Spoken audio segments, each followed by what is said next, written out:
हमारे सामने ये निफ्टी बैंक का चार्ट है, डेली के टाइम फ्रेम पर ओपन किया हुआ है। दोस्तों जैसा कि भी हमने पिछले वीडियो में डिस्कशन किया था, यहाँ पर एक रैली बेस रैली पैटर्न का डिमांड जोन था, हमने इसको मार्क किया था। ठीक है, हमने कहा था ये चीज़ देखने वाली होगी, ये डिमांड जोन ब्रेक होता है या ये डिमांड जोन ब्रेक होकर के इस वाले डिमांड जोन के प्रॉक्सिमल लाइन तक आता है। वही सेम हो गया, वही सेम हुआ जो हमारा ये डिमांड जोन मार्क किया था हमने। आपको याद होगा, आप पिछली वीडियो देख रहे हैं, यहाँ डिमांड मार्क किया था, हमने कहा ये चीज़ देखने वाली होगी, ये मुझे लग रहा था कि ब्रेक हो सकता था। ठीक है, इसलिए मैंने कहा हो सकता है ब्रेक हो जाए। और नीचे यहाँ पर एक डिमांड जोन है, ये देखिएगा, यहाँ पर 3 बेस कैंडल हैं और उन तीनों बेस कैंडल के लोअर बिग से प्रॉक्सिमल और डिस्टल में ड्रा कर दिया। ये देखिए दोस्तों, यहाँ पर 2 डिमांड जोन हैं। इस वाली डिमांड में प्राइस आती है, एक बार को 9:15 के आसपास ओपन हुई थी, थोड़ा सस्टेन करने की कोशिश करी थी, बट ब्रेक हो गई। बताता हूँ रीजन क्यों ब्रेक हुआ। फिर मैं कहता हो सकता है ये डिमांड जोन ब्रेक हो जाए और इस वाले डिमांड जोन की जो प्रॉक्सिमल लाइन है उसको हिट करे। देखिए प्राइस क्या हुई, उस वाले को हिट करके रुक गई। इस डिमांड जोन को, डेली के इस डिमांड जोन को निफ्टी बैंक में हिट करके रुक गई है। और कहाँ पे रुकी है, अब चूंकि ये डिमांड जोन ब्रेक हो चुका है तो इसको रोकने का कोई मतलब है नहीं, इसको करते हैं डिलीट लाइनों को। अभी इस डिमांड जोन में निफ्टी बैंक आके होल्ड हुई है। एक बार हम देखते हैं छोटे टाइम फ्रेम पर जाके एक्चुअली क्या वहां पर ऐसा कुछ था रोकने के लायक। आप देखेंगे इस डेली के डिमांड जोन में यहाँ पर एक बेहतर 125 मिनट के टाइम फ्रेम पर एक बेहतर डिमांड जोन है। एक ग्रीन कैंडल है, उस ग्रीन कैंडल के बाद में एक बेस कैंडल है, फिर एक ग्रीन कैंडल है, मतलब रैली बेस रैली पैटर्न का एक हमारे यहाँ पर एक बेहतरीन डिमांड जोन है। अगर इन्हीं लाइन से हम कर देते हैं एडजस्ट तो लगभग ये ऊपर की लाइन सही है, ये बॉटम की लाइन हमको यहाँ ले आते हैं। तो कहीं ना कहीं देख रहे हैं अभी निफ्टी बैंक इस 125 मिनट के डिमांड जोन में आके होल्ड हो गई है। डिमांड जोन का काम क्या होता है, प्राइस को होल्ड करना और ऊपर के लिए उसको पुश करना। ठीक है, ये डिमांड जोन एक बार को ऐसा लगता है कि यहां से प्राइस को ऊपर के लिए पुश कर सकता है, बट दोस्तों जो मेरा पर्सनल व्यू है, मुझे ऐसा लगता है कि थोड़ा बहुत अप मूव यहां से आ सकता है, कोई बड़ी बात नहीं है, लेकिन ओवरऑल मुझे लगता है कि अभी ये वाला डिमांड जोन जो है ब्रेक हो सकता है, ये ब्रेक हो सकता है।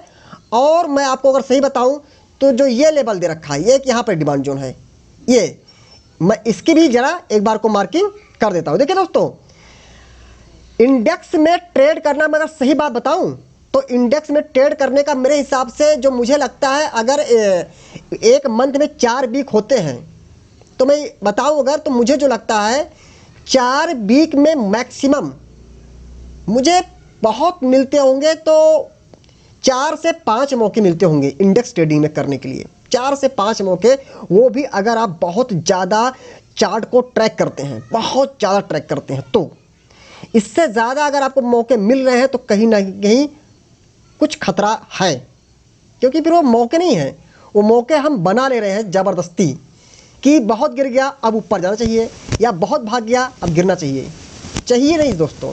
ट्रेंड इज फ्रेंड, ट्रेंड के साथ चलना है। अब यहाँ पर हम क्या सोच सकते थे कि बहुत गिर गई निफ्टी बैंक, अब काल बनता है और गिर गई, अब बहुत गिरी फिर काल बनता है और गिर गई, इसको कौन सा प्रॉब्लम है, गिरती जाएगी। हम, और मैं तो कहूँगा कभी भी ऑप्शन ट्रेडिंग में एक चीज़ तो सोच लीजिए दिमाग में, जो मेरा व्यू है, एवरेज कभी नहीं करना है, एवरेज नहीं करना कभी। जब मुझे यहाँ से रिएक्शन आ गया था, मुझे दिखा कि कोई बेहतर डिमांड जोन नहीं, एक इस एरिया में एक ये डिमांड जोन था इस एरिया में, बट ये डिमांड जोन भी ब्रेक हो गया। क्यों? क्योंकि ये डिमांड जोन ब्रेक होने की वजह थी, मैंने पिछले वीडियो बताया था कि निफ्टी बैंक अभी डिमांड जोन से दूर है। आप वीडियो देख लीजिएगा। क्यों? मैंने कहा था Nifty bank, Nifty 50, Nifty finance services, तीनों को हमको मर्ज करके चलना चाहिए। अगर कोई भी एक इंडेक्स थोड़ा डिमांड जोन से ऊपर है तो वो डिमांड जोन को अप्रोच करने की कोशिश करेगा, और जब वो डिमांड जोन को अप्रोच करने की कोशिश करेगा तो बाकी जो डिमांड जोन है, जो डिमांड जोन पहुंच चुके हैं पहले से, वो और भी डीप जा सकते हैं उसके साथ में। आप ये मान लीजिए कि ये वाला जो हाथ है, ये हाथ ये निफ्टी का है और ये वाला हाथ हमारा निफ्टी बैंक है। सपोज करिए ऐसे पिक्चर है, ऐसे मान लीजिए, ठीक है। अब मान लीजिए कि चीज़ें डिमांड जोन तरफ बढ़ रही हैं। सपोज करिए निफ्टी बैंक गिरी और डिमांड जोन को हिट कर गई। अब निफ्टी 50 क्या करेगी? नहीं हिट करी है, वो और नीचे आएगी। जब ये नीचे आएगी तो निफ्टी बैंक भी क्या होगी? ये भी नीचे जाएगी, ये भी नीचे जाएगी, ये भी जाएगी, ये भी जाएगी। एक टाइम आएगा कि दोनों निफ्टी बैंक जब दोनों सेम डिमांड में कहीं आसपास पहुंचेंगी, तब जाके मतलब ये वाली कि सब भाई भाई हैं आपस में, एक चीज़ डिमांड में पहुंच जाती है, दूसरे का इंतजार करती है। जब वो चीज़ भी वहाँ आ जाती है, दोनों सेम टाइम पर किसी डिमांड को पहुंच जाती है, तो इंडेक्स में क्या करते हैं, उनके काफ़ी सारे शेयर स्टॉक्स हैं, आपस में क्या है, कॉमन है, वो दूसरे का सपोर्ट करने लगते हैं एक साथ पहुँच करके, तब हमको एक बेहतर मूव दिखता है। आज वही कहानी बन रही है। हम देख रहे हैं आज तो अभी तो निफ्टी बैंक भी बेहतर इस डिमांड में 125 का डिमांड जोन है, पहुंच चुकी है निफ्टी बैंक, नो प्रॉब्लम, पहुंच चुकी है, ठीक है। अच्छा, इससे बड़े टाइम फ्रेम में जा रहे हैं, देख लिया, हम जाते हैं वीकली टाइम फ्रेम पर। हम निफ्टी बैंक देख रहे हैं कहीं ना कहीं यहाँ पर एक वीकली का डिमांड जोन भी है, एक ड्रॉप मतलब ग्रीन कैंडल है, सॉरी एक रेड कैंडल है, ड्रॉप हो गई, और यहाँ 1 2 3 4 ये बेस कैंडल है, फिर ग्रीन कैंडल है, कहीं ना कहीं ड्रॉप बेस रैली बटन का डिमांड जोन है।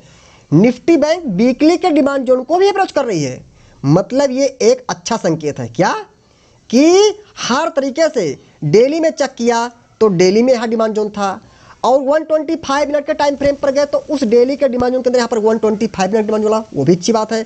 दूसरी बात, निफ्टी बैंक वीकली के डिमांड जोन की तरफ अप्रोच कर रही है लगातार, मतलब हम कहें तो पूरी नहीं पहुंच चुकी है, लेकिन ये कह सकते हैं कि 20% पहुंच गई है अभी, या 30% पहुंच चुकी है, 70% पहुंच सकती है भी, और डीप जा सकती है।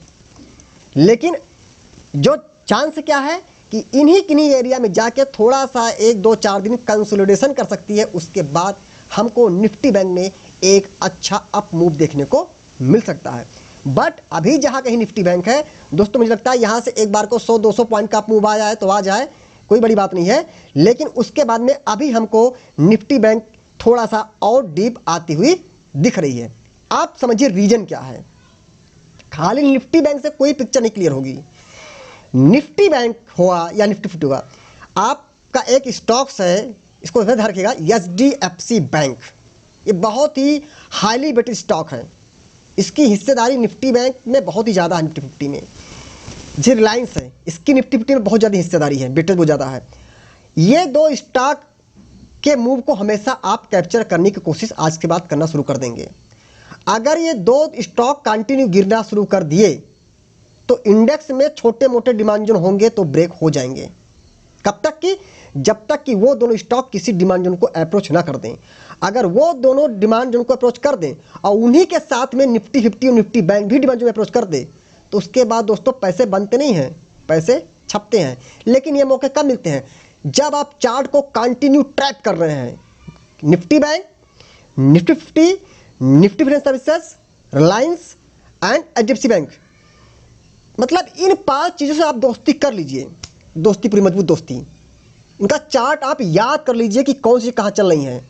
मैं मानता हूँ ये मौके आपको हो सकता है महीने में एक बार मिले, लेकिन उस दिन इतना पैसा बनेगा दोस्तों ना, जितना पैसा पूरे हम महीने में नहीं बनाए होंगे, 2 महीने में नहीं बनाए होंगे, वो एक दिन पकड़ के बना सकते पैसा। वो चीज़ हमें लगता है होने वाली है कि देखिए निफ्टी बैंक, देखिए थोड़ा सा दोस्तों क्या है कि मैं कोई टिप्स नहीं देता हूँ, मैं कोई रिकमेंडेशन नहीं करता हूँ, मैं खुल के बोलता हूँ। सबसे बड़ा डिस्क्लेमर यही है, अब चाहे टेलीग्राम हो चाहे ये हो, मैं जो भी चीज़ शेयर करता हूँ एजुकेशन पर्पज से, कि आप उस चीज़ को भी आप वॉच करिए। अगर आपको कॉन्फिडेंस आता है, आपकी एनालिसिस कहती है ठीक है, तो आप बना सकते पोजीशन, नो प्रॉब्लम। इतना मैं टाइम वेस्ट कर रहा हूँ नहीं, टाइम दे रहा हूँ आपको कि मैं क्या करता हूँ, पूरी ईमानदारी से इस चीज़ बता दे रहा हूँ क्या क्या मैं देखता हूँ, ठीक है। तो अभी HDFC बैंक कहीं ना कहीं डिमांड से थोड़ा हमको दूर लग रहा है। तो HDFC बैंक अगर डिमांड आप देख लीजिएगा चार्ट खोल करके, HDFC बैंक से दूर लग रहा है, आपको दिखेगा। तो जब HDFC बैंक दूर है तो जाहिर सी बात है थोड़ा सा करेक्शन होना चाहिए। देखो चीज़ें बिना डिमांड जोन को हिट के बीच से ही भाग जाए, इसके चांस बहुत कम है, तो उसको बोलेंगे एंट्री मिस। तो एंट्री हमारी नहीं, सबकी मिस हो जाएगी फिर, ठीक है। लेकिन ज़्यादा वही होता है कि बिना डिमांड जोन के, बिना सहारे को कोई चीज़ भाग नहीं पाती है ऊपर, ठीक है। तो जैसे हम मान लीजिए उल्टा जीने से गिरने लगे, तो जो नीचे का जीना वही तो हम अपना पैर लगाएंगे पीछे का, तो रुक पाएंगे, वही डिमांड जोन का काम रोकेगा। तो मुझे टिप से मैं अभी थोड़ा सा डाउनफॉल दिखता है, गिरेगा डाउनफॉल तो निफ्टी बैंक भी किन्हीं डिमांड जोन में जहाँ पे भी है थोड़ा सा और डीप आ सकती है। अब कैसे कंफर्म हो सकता है कहाँ से ऊपर जाएगी, सिंपल चीज़ है, जब HDFC बैंक डिमांड में हिट कर जाए, तो हिट करने के बाद जब ऐसे गिर रहा है HDFC बैंक, तो कोई चीज़ जब ऊपर से नीचे आती है तो थक जाती है, फिर वहाँ 2-4 दिन आराम करती है जोन में, उसके बाद तो जब आराम करना शुरू कर दे, मतलब गिरना बंद हो जाए, जो जो ऐसे से गिर रही थी अब सीधी लाइन में चलना शुरू कर दे, तो समझ जाइए कि मुझे अलर्ट हो जाना चाहिए। तो बस जब HDFC बैंक वहाँ पर गिर करके डिमांड को हिट करके बस सीधे लाइन में चलना शुरू कर दे, रुक जाए, और वही हाल फिर क्या होगा, निफ्टी बैंक का भी होगा, यहीं कहीं पहुँच करके रुक जाएगी, तब हम समझ जाएंगे बस अब आप मूव के लिए हम रेडी हैं।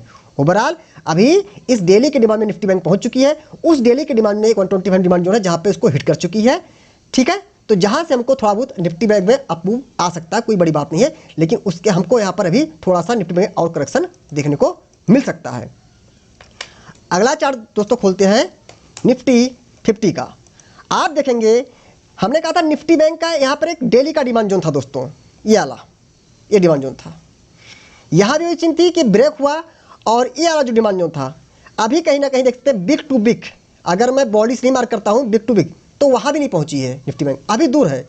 तो ये तो अभी निफ्टी 50 वैसे भी डिमांड जोन से दूर है, तो इसमें भी अभी थोड़ा करेक्शन देखने को मिल सकता है, ठीक है। और वैसे भी जब HDFC बैंक गिर रहा है, दूर से दूर है, निफ्टी बैंक जोन से दूर है, गिरेगा तो निफ्टी 50 में भी काफ़ी चीज़ें कॉमन होती हैं सभी इंडेक्स के दूसरे के शेयर, तो ये इसमें भी क्या होगा, प्राइस क्या होगी, यहाँ पर थोड़ा डीप तक आ सकती है। हो सकता है 18,500 है, 18,612 है, हो सकता है आपको निफ्टी 18,450 तक दिख जाए, 400 तक दिख जाए, थोड़ा डीप तक आ जाए। जब HDFC बैंक को देख लेंगे, निफ्टी बैंक एंड निफ्टी 50 देख लेंगे कि पहुंच चुके हैं डिमांड जोन में, क्योंकि दूर है।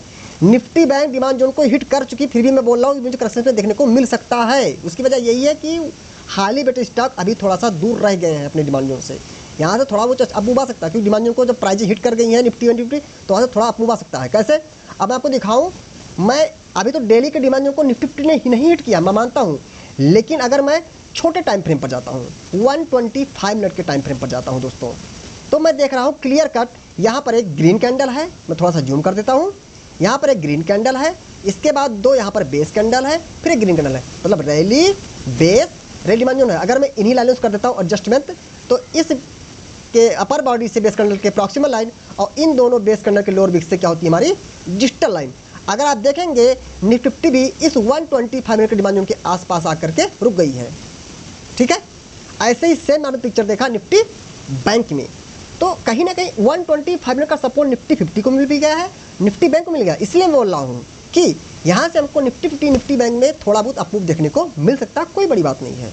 प्राइस यहाँ से ऊपर जाए, फिर नीचे आना शुरू कर दे, फिर ब्रेक करे इसको, लेकिन यह बात देखने वाली होगी कि हाल ही टाइम में अभी क्या रिएक्शन देखने मिल सकता है। दोस्तों ये मैंने जो भी एनालिसिस करी है, बाकी सोमवार के बाद मंगलवार क्या प्राइस नया क्रिएट हो जाएगा उसका अपडेट तो दोस्तों यूट्यूब पर तुरंत देना पॉसिबल नहीं है लाइव मार्केट में, बट मैं टेलीग्राम पर तुरंत अपडेट कर दूंगा, और उस टेलीग्राम चैनल का लिंक मैं इस वीडियो के डिस्क्रिप्शन दे दूंगा। दोस्तों उम्मीद करता हूँ ये मैंने जो एक डीप एनालिसिस करी इसको आप बेहतर तरीके से समझोगे। और हाँ, वीडियो के लास्ट में वही एक चीज़ दोस्तों, टिप कोई नहीं, रिकमेंडेशन कोई नहीं, ओनली फॉर एजुकेशन। सीखेंगे तो जीतेंगे। Thank you.